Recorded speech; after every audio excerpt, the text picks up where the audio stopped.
Hi again, it's Matt Schneider. I may not be behind the news desk that you normally see me behind. That's because today I'm here with Dr. Rella. We're going to have a short little conversation about the Middle States and why they're coming to our school on October 19th.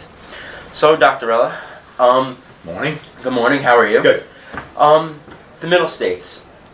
Can you give us a little explanation on who are they Sure. and what their group does? They've been around, I think it's about 130 years now. It was pretty much after the Civil War. The presidents of all the major universities in the Middle States, New York, New Jersey, Pennsylvania, Delaware, Maryland, they were being criticized for not preparing their students properly for the real world. Pretty much what's going on today. Nothing's new. Everything old is new again.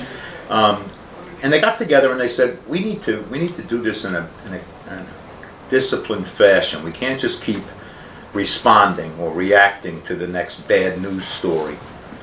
So they decided to create a set of world-class standards. They said, we want to look at everything that we do. Finances, the academic programs, student life, extracurricular, communications, facilities. And they came up with 12 standards and a bunch of substandards under each of those. And they said, we'll subject ourselves, we'll evaluate ourselves against those standards. And they did. And then anybody that wants to become part of this association, it's a not-for-profit, again, around a long time. And then other similar bodies grew up in the New England states, the southern states, Midwestern, and so forth. There's 9 of these. So virtually every college and university in the United States is accredited by one of those accreditation bodies.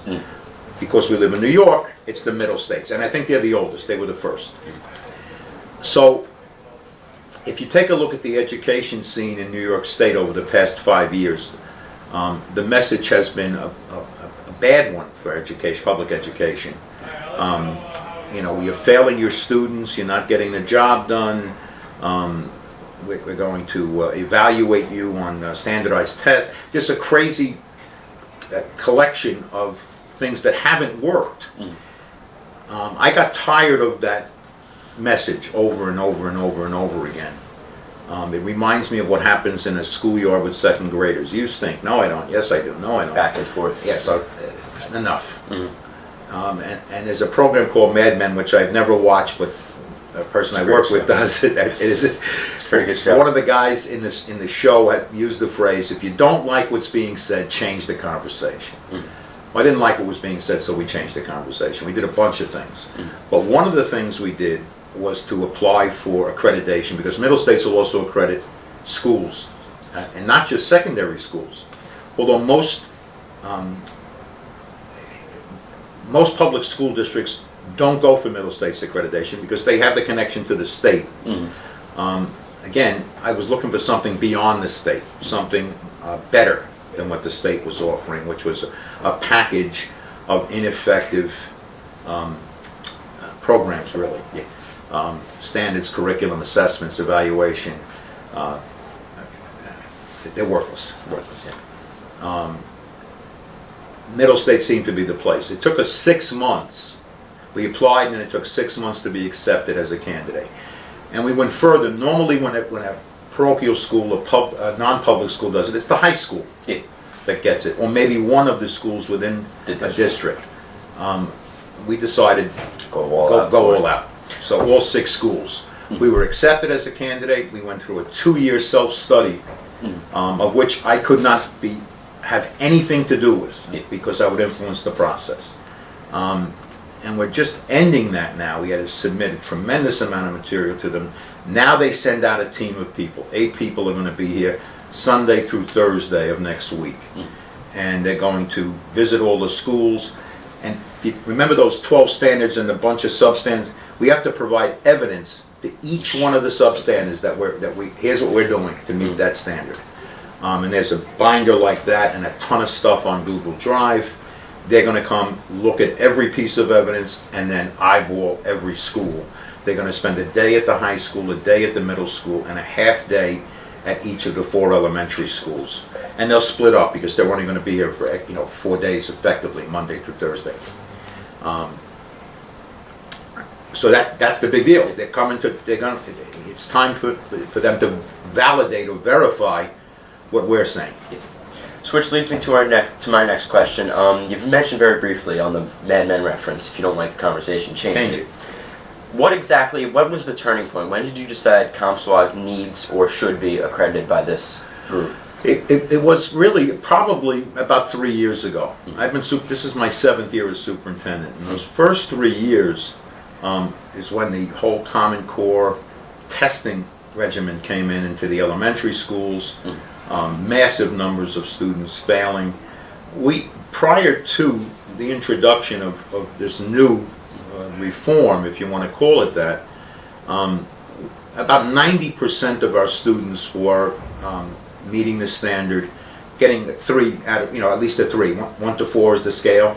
In English language arts, ELA, and in math, grades 3 through 8. That's when I took over. 3 years later, 30% were passing. So there's 2 conclusions one might reach. This is a bad system, which is my preferred The one that seems right, yeah. The other is I wrecked the educational system here, and I'm serious about it. I started 90%, 3 years later it's 30%. Who's in charge? Yeah. Sorry, So yeah, and I looked at the possibility of that. It didn't seem that the evidence I was seeing supported it, because this was a planned failure. We were told right at the beginning that the state education department, that first go-around of the Common Core test in grades 3 through 8, they were only expecting about a third to pass. That's an odd expectation. It's usually if I had a teacher, imagine a teacher walked in and said to you, I only expect about a third of the students in here to pass. You look, imagine going to a doctor and he said, listen, I just want you to know before we get started with anything, I only expect about a third of my patients to survive. You'd say, excuse me, I left something in the car. and Right. just go Exactly. away, find another doctor. So usually you shoot for the stars in your leg. Yeah. And if you're not perfect, you'll at least be excellent. Exactly. Usually it's not the other way around, which this is the was case. a terrible expectation. This is a money-driven agenda. It's all about economics. It's not about learning. It's about teaching what's easiest to test, rather than going for deep understanding, critical thinking, those kind of things. It doesn't allow for the individuality of the student, because standardized means what it says. Everybody's in the same box. Everybody is measured against the same, and that's not the way learning happens. Everybody learns at different rates. Everybody is passionate about certain things and less passionate about other things, and we don't allow for those differences. Some students learn very quickly, some students it takes longer. When I got pulled over for a traffic ticket, the cop doesn't ask me, how many times did you take the driving test? He doesn't really care. No, you got a license? Passed. Yeah. You passed. Okay. So I could have taken it 20 times. We don't allow for that. And our weakest students, the students with special needs, English language learners, high poverty students are getting hammered the most. I think only about 5% of the special ed students in grades 3 through 8, statewide, pass the test. So what are you telling those students? You're dumb. And you're going to tell them that grade 3, grade 4, grade 5, grade 6. So what are they taking away from school? It's what they can't do. And you're setting them up, and now, there are still some safety nets in place for students with special needs, but the talk is we're going to remove those. Well, why? To whose benefit is this? Well, the benefit is the people who have invested in charter schools, because you first set up a narrative and you get it circulated widely through the media. Public schools are failing. Then you create tests that prove that they're failing. Then you shortchange the public schools for resources. We lost $3.1 million overnight because the state needed that money. So they just did a bottom line adjustment on the state aid, took it away. We've gotten some of that returned. They think they still owe us. If you take a look at what we lost every year since they did this in 2010, we're still about $19 million in the hole. We'll never get that money back. So you short us for resources, you create a narrative, you prove that the narrative's correct. The only alternative, folks, is privatize for profit. And they're lining up because there's a lot of money in charter schools. And on paper, it sounds great. They make it sound great. Yeah, they make it sound great.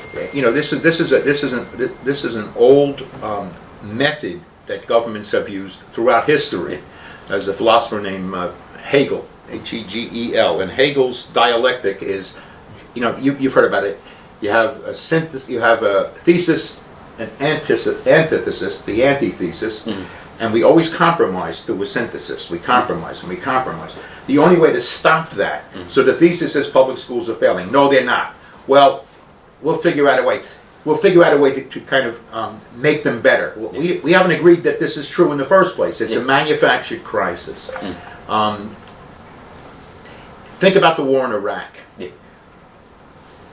The 9/11 happened. We went to war with Iraq. Somebody said it's like after Pearl Harbor if we invaded Mexico. Yeah. Somebody decided this was a good place to put money. How did they get? But if they just said that, we want to go to a war with Iraq because we want to take their oil, or we want to rebuild the country, and it's going to be billions of dollars in contracts, no one would have accepted it. No. So they create a narrative. The narrative is weapons of mass destruction. Oh my gosh, weapons of mass destruction, weapons of mass destruction. And the media takes hold of it, the public's in a panic, they go back to the very people who created the false narrative to begin with, the manufactured crisis, and they say, help us, what should we do? We'll have to invade Iraq. We'll have to go to war. Bang! Congress approves And it. everybody says yes, history. there's weapons of mass destruction. No evidence of weapons of mass destruction. It's the same here. But that method has been used historically. The only way to stop it is not agree to the synthesis. We say schools are failing. No, they're not. There's the antithesis. Stop. Yeah. Stop the conversation there. It doesn't stop because the media and big business interests, again, remember, this is an economic agenda. Yeah. It's about making money. It's not about improving education. Which sadly, that's more or less how it is nowadays. Yes, it is.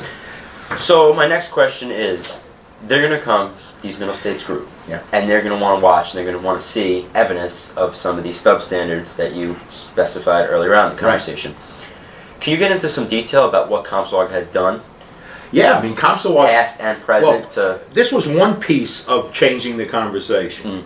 This was a way of getting a dispassionate group. They don't know us. Yeah. They don't have a political agenda. They've been around for a long time. These are world-class standards. We wanted to measure ourselves against those. Even if we don't get accreditation, the process was valuable because we took a very hard look at everything we do. And not just us. There was a planning committee that was formed of about 40 people. It was teachers, it was students, it was parents, it was residents without kids in the school, it was senior citizens, board members. So it's a wide cross-section of the whole community to take a look at what we're doing, to set goals, to do the self-study. That was one piece. But earlier on, we made a decision regarding curriculum here. And we decided that the Common Core standards are standards. They're kind of neutral. Because you work with them, and you adjust them, and you revise them, but that's not the plan. No. Take them as is. Okay. Oh, no, we can't. These are the standards. Right. Yeah. So we decided not to do that. We decided to put together a curriculum committee which is comprised of primarily teachers and administrators. Parents are now going to join this. K to 12, kindergarten through 12th grade. And they're going, and they have already for 2 years been working on revising the standards, creating a Comsewogue curriculum. There's a literacy program. Literacy is the core skill. You got to be able to read something, make sense of what you've read, write about it coherently, or speak about it coherently. If you can get that going, then every subject you have a Math, shot you at. can read a problem. Yeah. You can, Because they're all word problems, so you have to be able to make sense of what you're reading.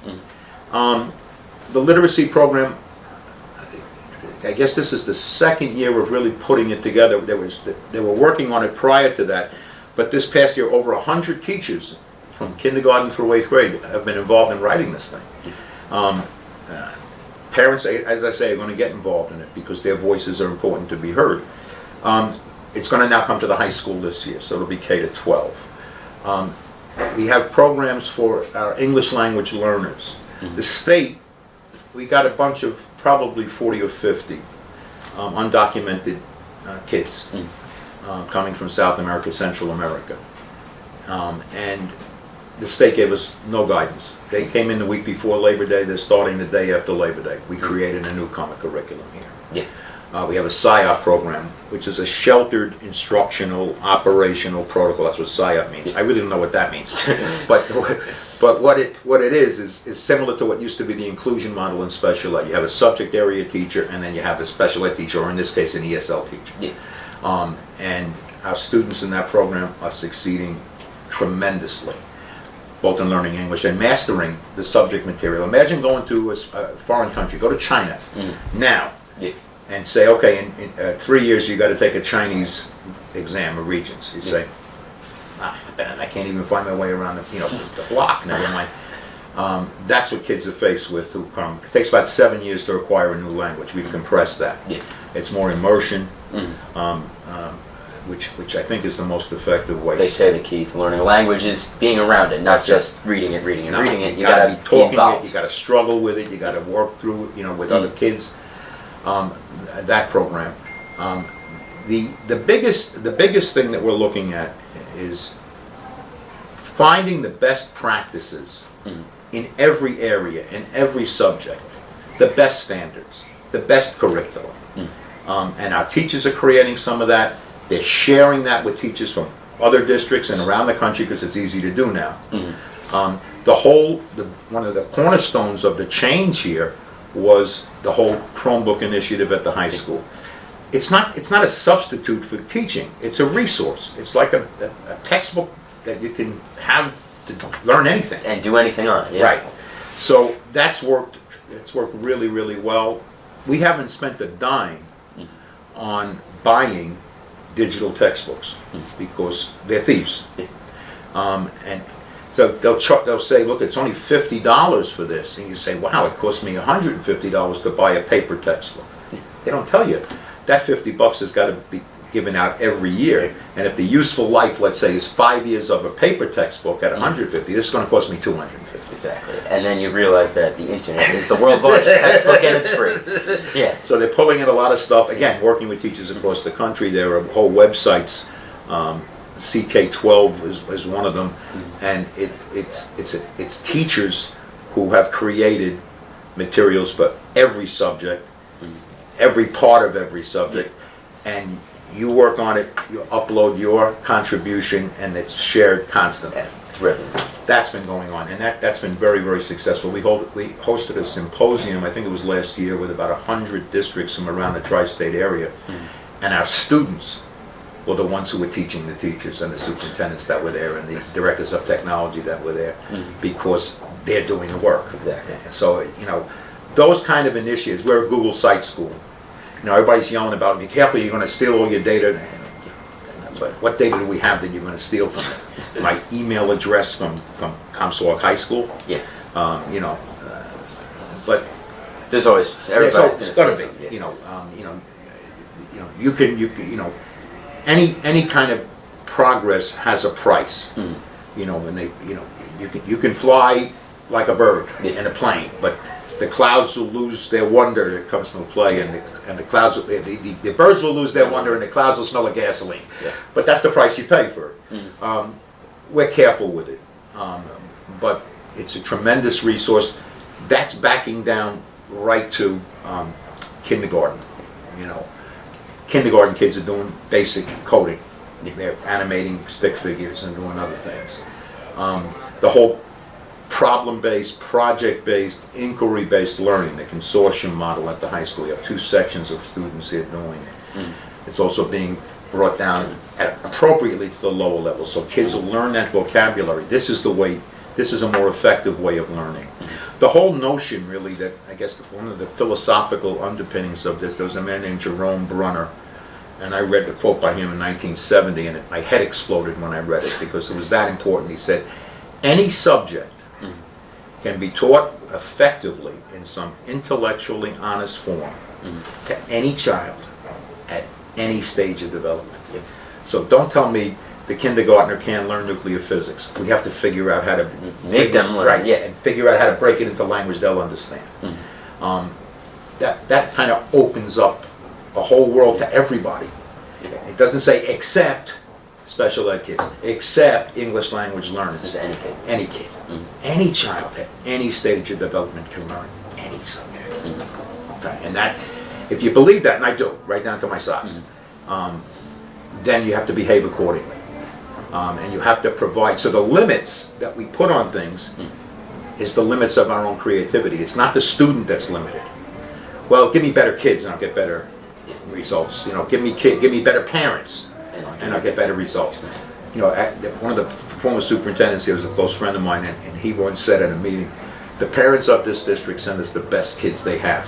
They're not keeping the great ones home and sending the other ones. Exactly. So you have to proceed on that basis, that every child has a right to that kind of an education. Not a privilege, it's a right, and that's what public education is supposed to be.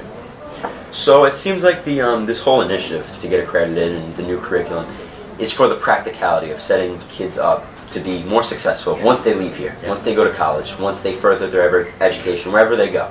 It seems like this will set up students for a better understanding of the real world than just textbook curriculum. Correct. So if you can touch upon what Comsewogue what's our goal as a district when we look at kids going through kindergarten to the middle school, how do you want to set them up for? Every child has a right to study something and be good at something that's very close to their heart, to start off with, that they're passionate about. They should have an opportunity to do that. Once you figure out, you know, you put that key in that lock in that kid, it opens up the world to everything else, because there's a spillover effect that happens from that.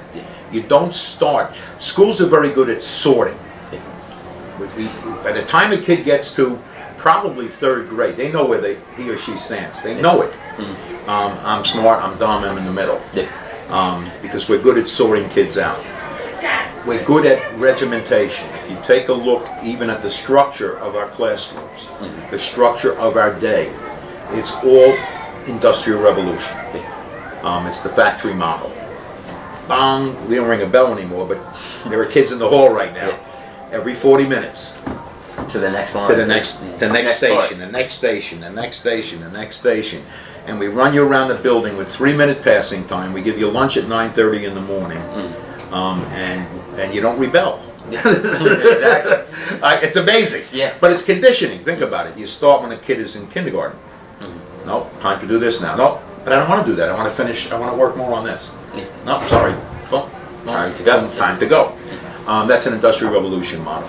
In fact, I think I mentioned to you guys last week, they call those 40-minute units Carnegie units, after Andrew Carnegie. Carnegie was one of the big, you know, barons of industry, steel industry, in the Industrial Revolution. That whole model is over. It's been over for a long time. It's harder to break away from it because it's messy. But that's what we're doing with the consortium. That model of the consortium is going to become the new model for education here. There are also other elements that are missing from the current model.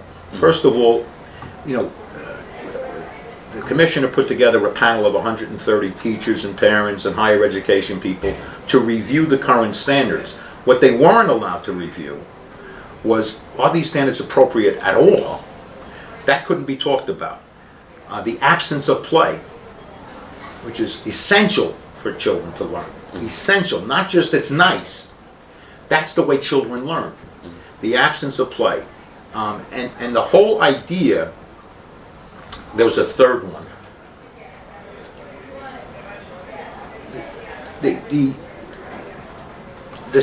Again, it goes back to standardization. We try to differentiate instruction so that every child learns. But when push comes to shove in this model, it's not happening. Those elements have to be present. The idea that every child is unique, the idea that play is important, the idea that the structure should serve the learning, not that the learning is a slave to the structure. Well, we can't do that because we only got 40 minutes. Well, why do we have to only have 40 minutes? So have more time. it's block scheduling we're using now, at least with those 2 sections. My notion for next year is that, based upon what we learned this year, because we're in a learning mode as well as a teaching mode with this, we're all learning it. The teachers are learning it, the students are learning it. With that, this will explode. I'm looking at full 9th grade, 10th grade next year. We'll see. I don't want to do something that's going to put kids backwards. It's just that all the data that pointing towards everything we have that this model's been in effect for 21 years now, at least with 27 schools in New York City, or 25 in New York City, 2 upstate. Kids are doing better on every measure. College acceptance, college retention, lower suspensions, almost none. And they have a higher percentage of special needs students, English language learners, etc., etc., etc. It's not like they cherry-pick the best kids. It's all kids are benefiting from this. So I got to believe we'll find similar results here. I've only talked to 1 or 2 students that are involved in it. We're only a month into school, and one student commented to me, they both like it a lot, but one actually said something that still stuck in my head: I wish school was like this from the beginning. You have, again, if you go back to that principle, any child can learn anything at any time, basically. Then why do we wait to introduce certain things? They're not age appropriate. Really? You can break it down to them. They will be age appropriate. They'll know what to do. So those kind of, the goal is that every child would be able to reach their potential. The nightmare is that you miss, the kid falls through the cracks. That's my report card. That's our report card as the adults here. But I think that if you listen to the learner, they'll tell you. To be honest, They are. And kids, they tell you now by their behavior most of the time. When kids are bored or kids aren't liking what's happening to them, they shut down in many different ways. They'll start messing around in class. They'll call out. They'll get distracted very easily. We have to be open. I'm not saying change for the sake of change, but we have to be open to allowing change to occur, and I think we are. We have to talk to each other, and more than talking to each other, we have to listen to each other. And we have to include the students' voices in that conversation and the parents' voices in that conversation, especially with the kids at the younger grades. There are a lot of things that we do because we've always done it that way, and it's almost like sacred. You don't mess with that. Homework is an issue we're going to tackle this year. What does it do? What does the research show are the benefits of it? it's just been accepted because it has Got to have homework. got to have homework. It's been the staple Now, of schools. different at the higher levels, you have to be able to do some work outside of your classes. That's understandable. That's fine. But I'm talking kindergarten, 1st grade, 2nd grade.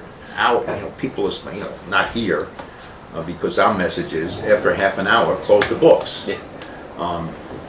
Parents are frustrated, kids are frustrated, and that has a lot to do with the standards and the way the math is now taught in such a convoluted manner. As I mentioned, 8 times 4 is a 1-step process, not a 5-step process. Exactly. You memorize your times tables. Just how it goes. See It's here. supposed to be. This is the beginning. This is the stuff.